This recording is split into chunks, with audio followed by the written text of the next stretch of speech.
exhibition of Trina, Schart, Hyman. We have portraits and we have examples of her beautiful illustrations in this exhibition. This show has been on for a while. I think it would, does anyone know when it closes? Pretty soon. February 1st. February 1st. You have time to come and see this show still. This is a self-portrait of the artist done in, what year does that say? 2002. 2002. Trina's daughter, Katrin, helped organize this exhibition, and we're all really, really grateful. Someone just told me that this has been the most popular show at AVA. Many, many people coming in. I've been here a while today, and there really has been a stream of interested people. And this is a friend who knew Trina well, so I'm going to let you speak a little bit about your connection as a painter and a friend. This is Meg McLean, a painter from Lyme. Sure, can I start? I met Trina when I moved here from the Midwest in the early, I guess the late 80s. And I'd known her work for years, since I was about 12, and loved her illustrations. And then I had the good luck to paint with her in a studio up in Bradford.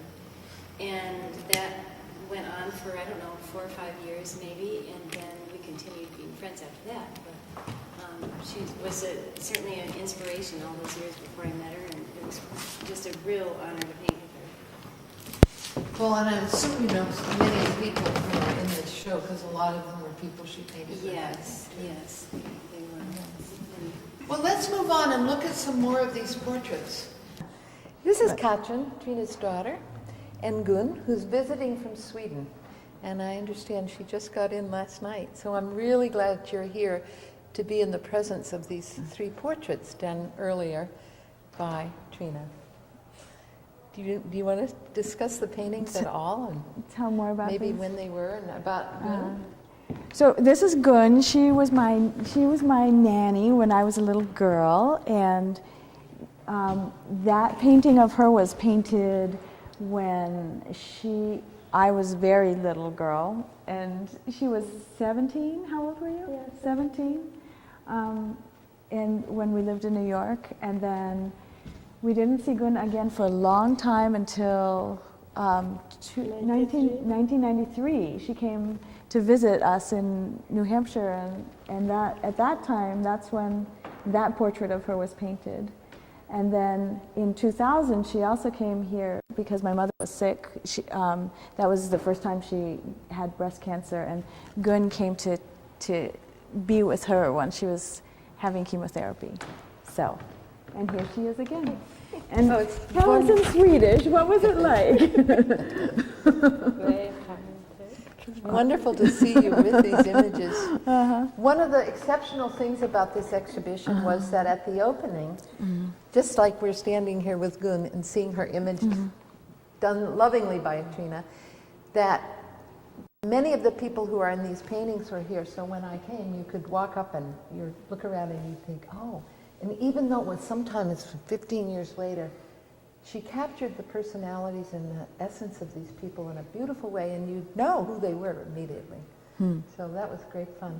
This is a wall that includes some more pictures of Trina's family, and we have Katrin here and her son, Mishu. And I don't know what years those were, but these are beautiful paintings. Do you remember posing for that? I don't know when it was, but I remember posing for it. And I was falling. It's really quite difficult posing because you have to stay still for hours. And I remember I kept falling asleep over the book, which was irritating for the people who were painting me. I remember. Yeah, and Michael was there too. I remember you were there, and he was painting. So this was part of the art group that used to get together and paint as a group. Right. Yeah. You want to tell us a little bit about that? What those years were like with? Well, Trina actually painted with a number of groups. I mean, with Meg and Bert Dotson and Judith Lerner, and then we painted, just she and I, in her studio for a couple of years, and then we went back up to Bert's studio in Bradford, and then moved to a funky little building with a jeweler and a collagist, muralist, Carol's object installation art stuff. Anyway, she worked with many different groups of people, and it was fabulous. Wonderful. Well, it's an interesting show because we see this work that took place with models and in a community of artists, and later on in this interview we'll take a look at her illustrations, which is of course what people in the rest of the world know her for. But we're lucky to see this intimate side of her work, I think, and to get a glimpse of the community she lived in. And before we move on, I want to say this is a beautiful painting. And how old was he then? This is a painting of my son, and I believe he was 10 when that was painted. I think it's a beautiful painting too. Does he really still seem like that somehow to you? In some ways, I think it's a little bit of a sad painting, but he's a beautiful person, and he still is. The light's hitting it beautifully right now in the gallery, so I hope that comes across in the image as it's sent out to you all on television or on the computer. Let's move on to this portrait next there. Do you want to walk over there towards that portrait? I understand this is your father. This is my father. He posed for us, and Trina and my father were neighbors for years and years, and it was a rocky relationship. I think they had a lot of fun, Trina and your but dad? Trina and my dad through the 4 weeks that he posed for us, Trina, and he did not shut up the entire time. Right. It was very stressful for me to be in this that situation. They had a wonderful time, but I think it's a terrific portrait. it is my father. It is. It is my father. It's It is. yeah. Well, this look That on the is- face, almost a little bit of a questioning, yeah, is that so kind of look. It's very interesting when you said what you did about the relationship. And she's got something very particular in this person and how she saw him. And I think that's true of this whole show. So let's move on to the next gallery where there are a couple of pictures of Michael. This is the painting of Michael painting. And it's, what's the date, Michael? Can you see? Around 2001 to 4. Music was, Not that long ago. It's an interesting painting. Did you ever do one of her? yes, oh yes. Oh, that would be fun to see. Did everybody paint each other? Did you have a lot of... This was, well, actually through the years, yes, if we couldn't engage a model, model, someone. we would or do a still life or self-portraits or take turns. I mean, the other painting is I was posing for Trina and Bert. And that's a really posed painting. I love it. Oh, it's we'll true. get to that, but not yet. This painting, I think, gives a kind of sense of how the painter, really intently looks at the model. I like that very much. This painting was done actually in one session.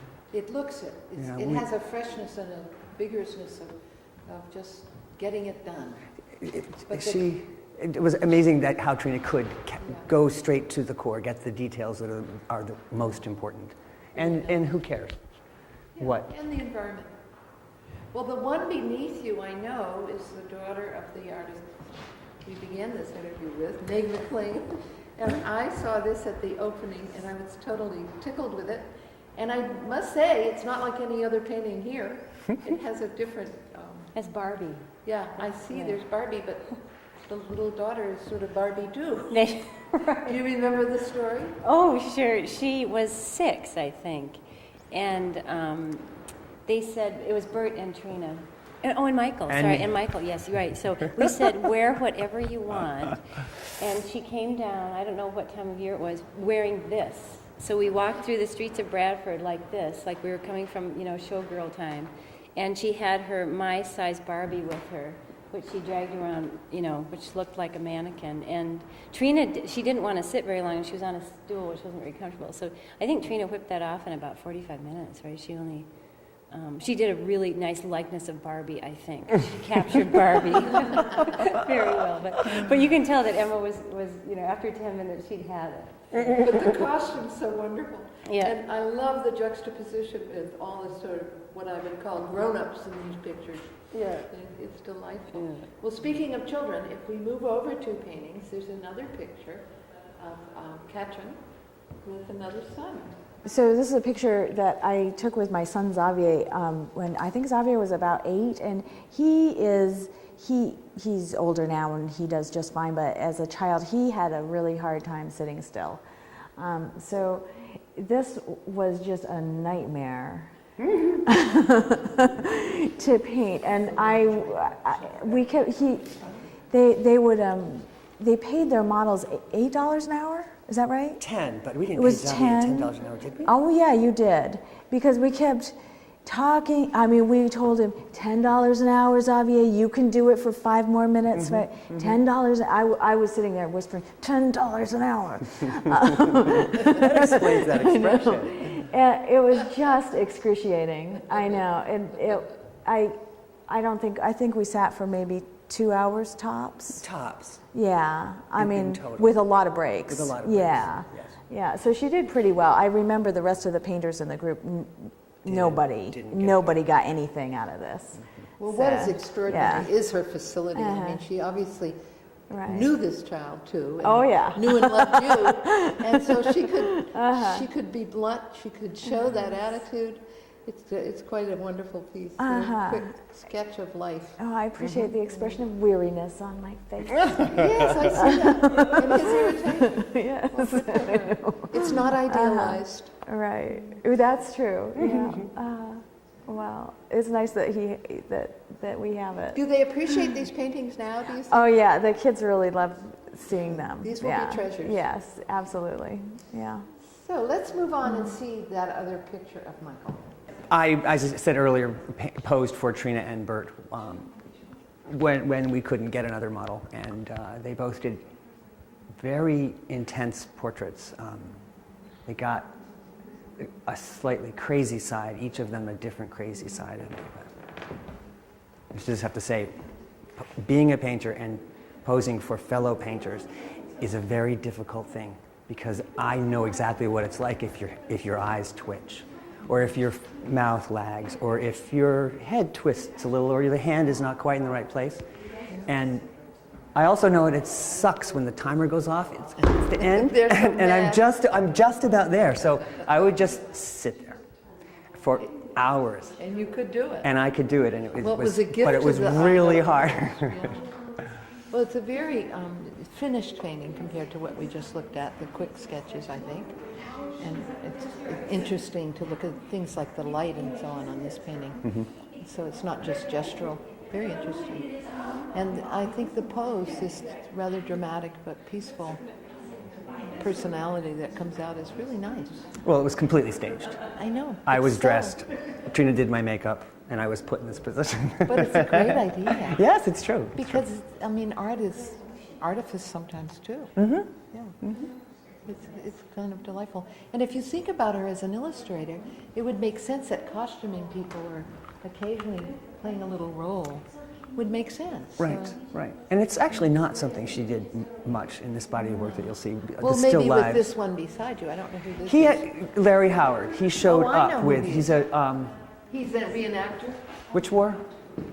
I've forgotten which war. That's terrible of me. But this was his reenactment costume and accoutrement. Well, it's good they were together because these are I guess they are. Well, no, that's not true. Barbie one is pretty That's true. much decorated person too.